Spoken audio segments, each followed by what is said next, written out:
Всем добрый день, и это видеоурок от Кирилла Саундпэка на Липрол и Липрол в легкие, по просьбе. Липрол в легкие, как это звучит? В бите.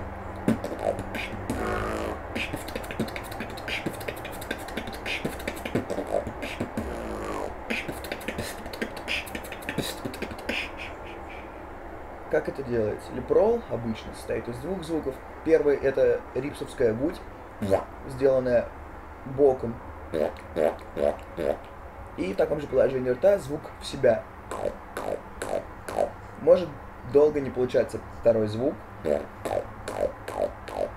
но в процессе практики он обязательно получится, и чередованием звуков получается липрол.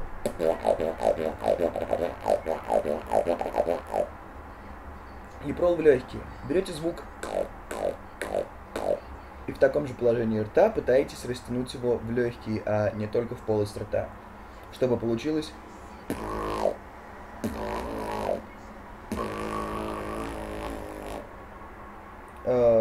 сам липрол я пытался сделать примерно 2 месяца, липрол в легкие недели 2.